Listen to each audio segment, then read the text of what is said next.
Aqua సాగుకు పెట్టింది పేరు పశ్చిమ గోదావరి జిల్లా. అయితే ఎటువంటి అనుమతులు లేకుండా ఇబ్బడి ముబ్బడిగా అమ్మకాలు జరుగుతున్నాయి. ఫెర్టిలైజర్ షాపులు ఎప్పటికప్పుడు పర్యవేక్షించాల్సిన మత్స్యశాఖ అధికారులు చూసి చూడనట్టుగా వ్యవహరిస్తూ ఉండడంతో రైతులు తీవ్రంగా నష్టపోతున్నారు. అప్పుడప్పుడు ఆకస్మిక దాడులు చేస్తూ ఆ తర్వాత వ్యాపారులకే కొమ్ము కాసే విధంగా అధికారులు వ్యవహరిస్తున్నారన్న ఆరోపణలు వస్తున్నాయి.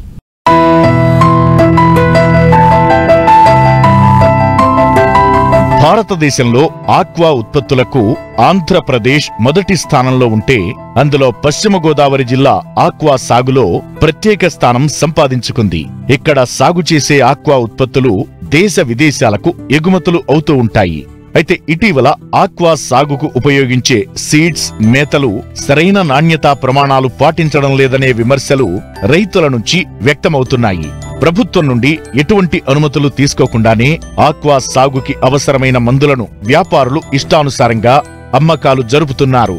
ఏపీ సీఎం చంద్రబాబు చైర్మన్ గా ఉన్న Andhra Pradesh state aquaculture development authority నిబంధనలు ఆక్వా రంగంలో అమలు కావడం లేదు.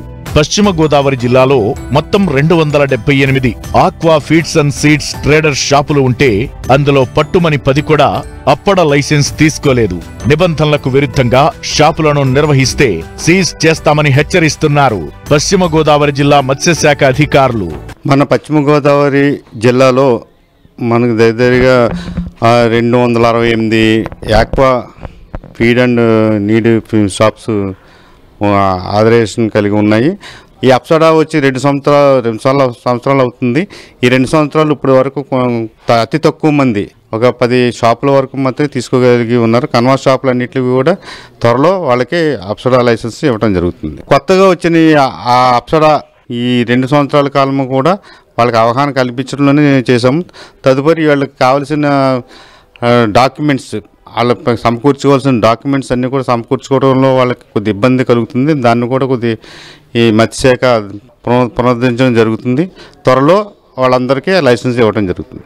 ఏంటంటే ఇప్పుడు ఆ విజిలెన్స్ డిపార్ట్మెంట్ వచ్చి ఓన్లీ ఆ షాపు యొక్క మొత్తం సరుకుని ఇచ్చేయడం జరిగింది, చేసి మాకు ఇవ్వడం జరిగింది. దాని అప్సడా యాక్ట్ ప్రకారం 25,000 నుంచి 5 లక్షల వరకు షాపుల వాళ్ళు ఈ అప్సడా లైసెన్స్ కలిగి లేకపోతే, అధికారికమైన ధ్రువపత్రం కలిగి లేకపోతే మట్టికి ఫైన్ వేయటం జరుగుతుంది.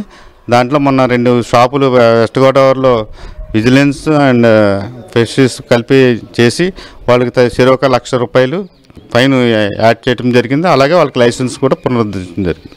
ఒక 4 రోజులు టైం ఇవ్వటం జరిగింది వాళ్ళకి. ఒక 4 రోజుల టైంలో ఆ డీలర్స్ అసోసియేషన్తో మన డిఎల్సి చర్చించడం జరిగింది. దాని ఒక 4 రోజులు టైం అడిగారు. ఒక 4 రోజుల టైం తర్వాత మేము మళ్ళీ దాడులు చేయడం జరుగుతుంది.